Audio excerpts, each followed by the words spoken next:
Hello students, today we will study about the second part of Kingdoms of South. In the previous video we have studied about the Chols, Kingdom of South, and important rulers of Chols. Today we will study about the inscriptions about the Chols, sources of informations. आज हम लोग इस video में चोल्स के बारे में हमें जानकारी कहाँ से मिलती है कि चोल साम्राज्य का विस्तार कैसा था, उनका एडमिनिस्ट्रेशन कैसा था, उनकी टैक्स प्रणाली कैसी थी, उनकी आर्मीज कैसी थी, उनके राज्यों में एग्रीकल्चर का विस्तार कैसा था, इसके बारे में पढ़ेंगे। तो चलिए देखते हैं सोर्सेज ऑफ इंफॉर्मेशन में द चोल्स इंस्क्रिप्शंस। तो चोल्स इंस्क्रिप्शंस मीन्स होता है शिलालेख। चोल्स के बारे में हमें जानकारी मिलती है जो शिलालेखों से मिलती है कि जो इंस्क्रिप्शंस उन्होंने दीवारों पर या प्लेट्स पर बनवाए थे या लिखवाए थे, उनसे हमें इनके बारे में जानकारी मिलती है। The Chola inscriptions carved on copper plates and the stone walls of temples are our main sources of information about the Chola dynasty. देखिए, Chola inscriptions carved on copper plates, ये किस पे खुदाई करवाते थे? कॉपर प्लेट्स पर, स्टोन वॉल्स पर, पत्थरों की दीवारों पर या मंदिर की दीवारों पर। ये सब चोल साम्राज्य के बारे में जानकारी के लिए मुख्य स्रोत मिलते हैं। They throw light on their military achievements, details of land, grant revenue collection, domination, village assembly, trade, irrigation system etc। और इनसे हमें उनके बारे में तमाम जानकारी मिलती है, जैसे कि they throw light on their military achievements, उनकी मिलिट्री कैसी थी, सैन्य व्यवस्था कैसी थी। डिटेल्स ऑफ लैंड ग्राउंड्स, उन्होंने ज़मीनों का वितरण कैसे किया था। रेवेन्यू कलेक्शंस, राजस्व का कलेक्शन कैसे करते थे। और विलेज असेंबलीज, गांव की सभाएं कैसे होती थी, गांव की व्यवस्था कैसे मेंटेन करते थे। ट्रेड, सिंचाई आदि चीज़ें इनसे हमें जानकारी मिलती है। Copper plates inscriptions were also used to record important events and conquest of the kings। जो कॉपर प्लेट्स पे खुदाई होती थी, लिखाई होती थी, इनसे हमें इम्पोर्टेंट रिकॉर्ड्स मिलते थे और राजाओं की जो कॉन्क्वेस्ट होते थे, आक्रमण होते थे, एक दूसरे राज्यों पर विजय जो मिलती थी, उनके बारे में भी इनसे जानकारी मिलते हैं। और देखते हैं प्राइमरी सोर्स में क्या है। This 11th century inscriptions belonging to Rajendra Chol mentioned about the Vedic Pathshala which existed in the temple subject like Rig Ved, Yajurved and grammar were taught in the school। एक inscription दिखा रहे हैं आपको, इसमें ये देखिए, ये जो लिखी गई है ये किस पे लिखी गई है? Stone walls in A temple, एक मंदिर पे जो दीवार पे लिखी हुई इंस्क्रिप्शन है, खुदाई करके लिखी गई है। और ये कब लिखी गई है? 11th सेंचुरी में। और ये किस राजा से संबंधित थी? राजेंद्र चोल। और इसमें क्या दर्शाया गया है कि ये दिखाया गया है कि वैदिक पाठशाला which existed the temple subject like Rigveda. और ये जो टेम्पल पाठशाला थी, यानी कि मंदिरों में जो बच्चों को पढ़ाया जाता था, कुछ शिक्षा दी जाती थी, उससे संबंधित थी। ऋग्वेद, यजुर्वेद, ग्रामर आदि चीज़ें इस स्कूल में पढ़ाई जाती थी। आगे देखते हैं। Look at the picture, copper plates were put together on ये huge ring and royal seal was attach to it. आप देखते हैं कि जो पिक्चर है ये कॉपर प्लेट्स की है। वेयर पुट टुगेदर, जिनको एक के साथ दूसरे के साथ रखा गया है। अभी उसकी प्लेट दिखाते हैं हम आपको। Some of these copper plates were accidentally discovered while digging the ground for some construction work और व्हाइल प्लाउइंग द फील्ड। इसमें देखिए कुछ कॉपर प्लेट्स हैं, वे कहाँ से मिल गई थी?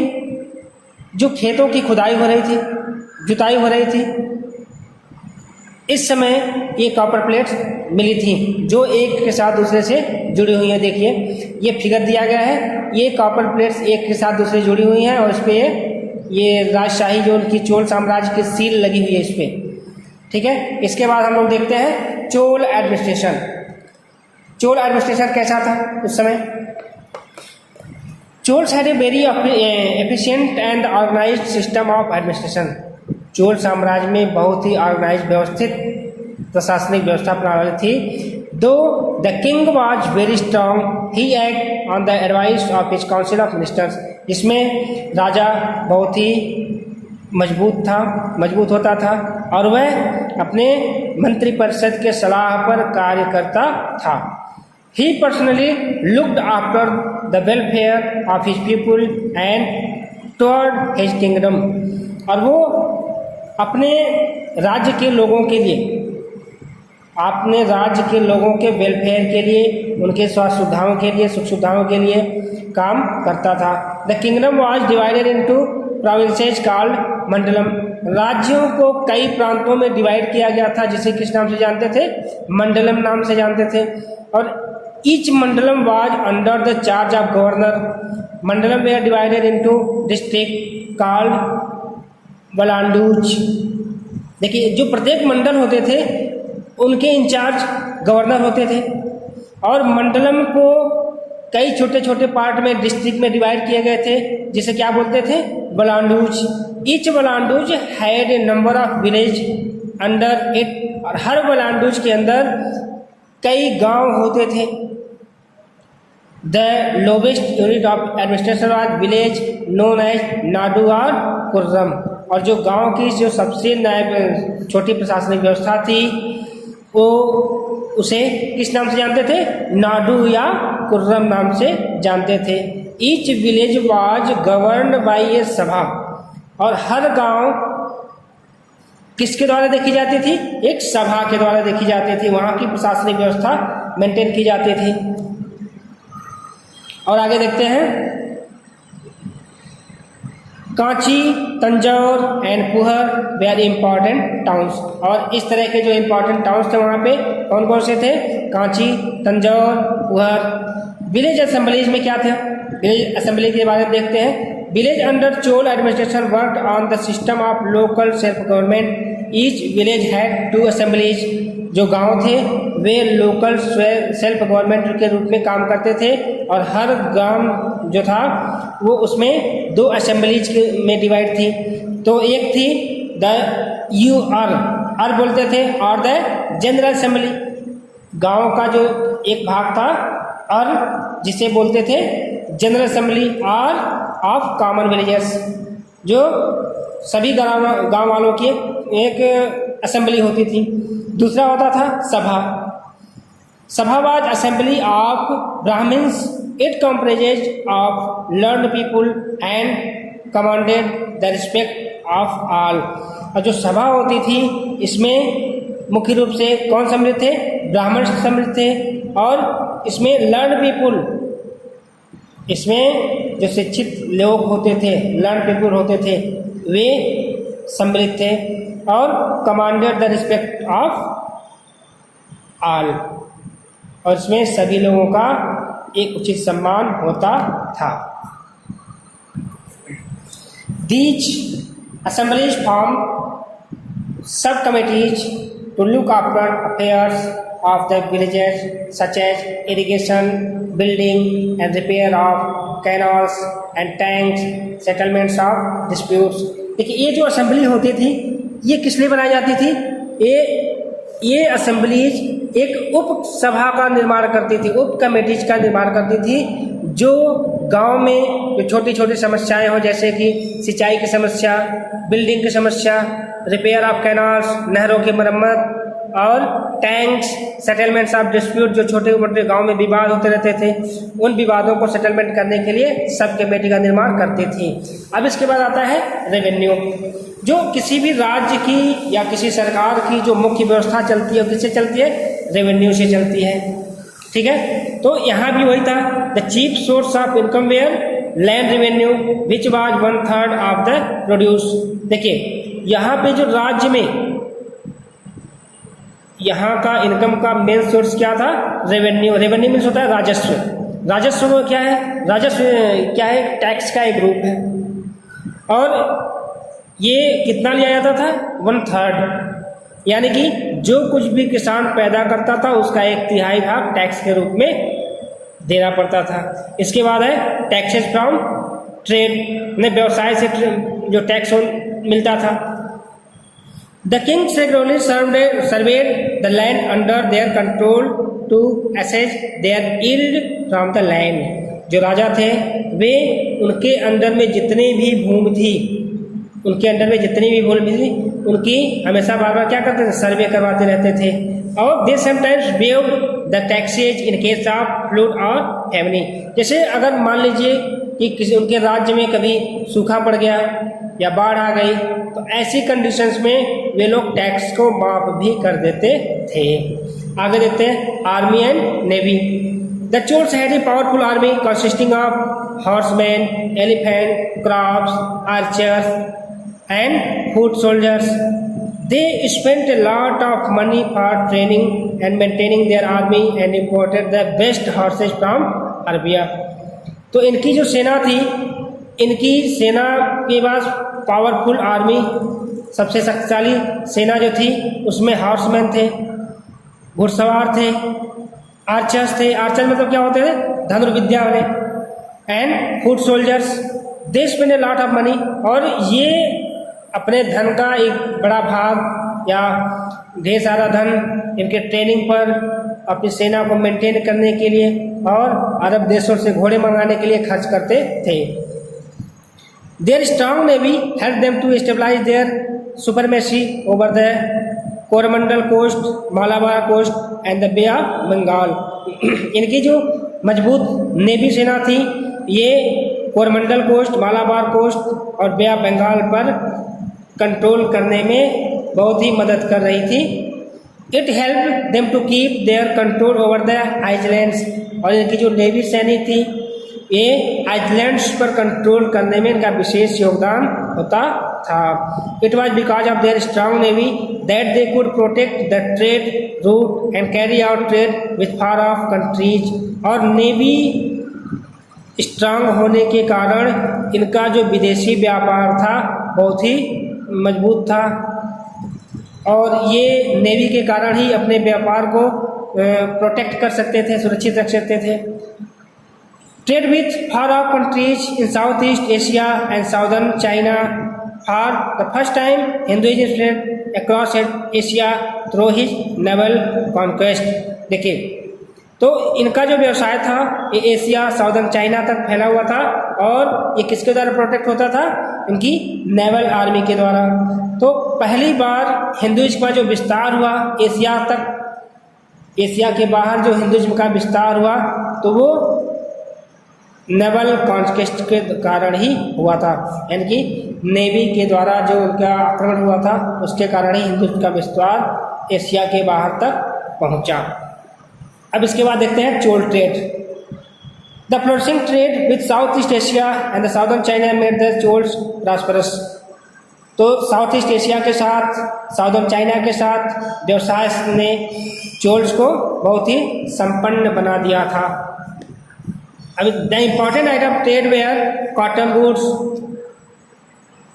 ब्रोकेट्स, sandalwood, ivory, precious stones, camphor, glassware and perfumes. तो इनके जो इम्पोर्टेंट ट्रेड के लिए वस्तुएं थी, ये क्या थी? कॉटन गुड्स, सूती कपड़ों के सामान, ब्रोकेट्स, सैंडलवुड, चंदन की लकड़ियाँ, ivory, precious stones, camphor, glassware मतलब शीशे के सामान, perfumes. Their main ports were Kaveripattinam and Nagapattinam trade also led to growth of crops. आगे देखते हैं एक्सपेंशन ऑफ एग्रीकल्चर। एग्रीकल्चर का एक्सपेंशन कैसे हुआ था, विस्तार कैसे हुआ। Money earn from trade was invested in agriculture. व्यवसाय से जो भी संपत्ति अर्न होती थी उसको कहाँ पे इन्वेस्ट करते थे, एग्रीकल्चर में। To support the growing population the Chola kings took extensive step for the expansion of agriculture. तो पॉपुलेशन को बढ़ाने के लिए चोल किंग्स अपने एग्रीकल्चर को मजबूत करने के लिए, विस्तार करने के लिए क्या क्या प्रयास करते थे, इसके बारे में विस्तार से देखते हैं। More land was levelled and forested were cleared for growing crops. ज़्यादा से ज़्यादा जमीनों को समतल कराया गया और जंगलों को साफ किया गया जिससे कि ज़्यादा से ज़्यादा फसल की बुआई हो सके। Land grant were given to encourage agriculture. ज़्यादा से ज़्यादा लोगों को लैंड, भूमि को दिया गया। A well planned irrigation system was developed to bring more areas under cultivation. तो वेल प्लान्ड इरिगेशन सिस्टम, सिंचाई की उत्तम व्यवस्था जिससे कि जुताई में, उनके एग्रीकल्चर में कोई दिक्कत न होने पाए, इसलिए बढ़िया व्यवस्था दी गई। Rajendra Chola built an artificial lake with a network of canals to supply water for irrigation. Rajendra Chola ने एक आर्टिफिशियल झील का निर्माण करवाया जिसमें पानी की सप्लाई नहरों द्वारा होती थी। They built dams on Kaveri and other rivers and provided canals to carry water the hills. उन्होंने कावेरी और दूसरे अन्य नदियों पर भी डैम्स का निर्माण करवाया जिससे कि डैम्स के द्वारा बनने से पानी को रोक करके नहरों द्वारा सप्लाई उनके फील्ड में पानी की जा सके। They dug wells as and constructed tanks to collect rain water. उन्होंने कुओं का निर्माण करवाया और टैंक का निर्माण कराया जिससे कि रेन वाटर को कलेक्ट किया जा सके। Embankments were built the prevent loading. Embankments मतलब पानी को सुरक्षित करने से उनमें बाढ़ को रोकने में सफलता मिली। अब इसके बाद देखते हैं language and literature. This period saw the growth of the regional language like Tamil, Kannada and Telugu. Cholas king encourage the translation of many literary works into these languages. वहाँ की जो मुख्य भाषा थी कौन सी थी, तमिल, कन्नड़ और तेलुगु थी। तो चोल राजाओं ने बहुत से लिटरेचर को, बहुत से साहित्यों को उनके वहाँ के रीजनल लैंग्वेजों में चेंज करवाया। सोसाइटी क्या थी, Chola society consisted of peasants, labours, craftsman and artisans. जो चोल साम्राज्य का जो समाज था मुख्य रूप से जिसमें क्या क्या सम्मिलित थे, किसान, मजदूर, craftsman, artisans, Brahmin, merchants and Vellalas enjoyed a highest status in the society. और उनके सोसाइटी में जो सर्वोच्च पद सम्मान प्राप्त था किसको, ब्राह्मण व्यवसायियों को, विलाज, ठीक है, इन सब को ऊंचा सम्मान मिलता था। Women enjoyed a respectable status. They had right to inherit property. They receive education in various subjects. महिलाओं को उनके समाज में हायर स्टेटस प्राप्त था और उन्हें संपत्ति में भी हिस्सेदारी का अधिकार मिला हुआ था। दे receive education in various subject, और वे विभिन्न विषयों में शिक्षा प्राप्त कर सकती थी। According to some inscriptions some villages were event headed by women. और इंस्क्रिप्शन के अनुसार अगर देखा जाए तो ऐसा मिलता है कि कुछ गांवों की जो हेडेड करते, मतलब कि अगुवाई जो करती थी वो महिलाएं ही उनकी विलेज हेड थी। Art and architecture and sculpture. Cholas were great builders. जो चोल्स थे ये ग्रेट बिल्डर्स थे, यानी कि बहुत से भवनों का, मंदिरों का निर्माण इन्होंने करवाया था। इसी में से एक था Brihadeeswara temple at Tanjore, now a world heritage site, is the finest example of Chola architecture. देखिए इसी में एक बृहदेश्वर टेम्पल जो तंजौर में बनाया गया है, आजकल एक विश्व विरासत के रूप में जानी जाती थी। ये चोल कलाकृतियों का एक बहुत ही सुंदर उदाहरण है। इसके बाद देखते हैं sculpture. Cholas made excellent image of gods and goddess in stone और ब्रोंज।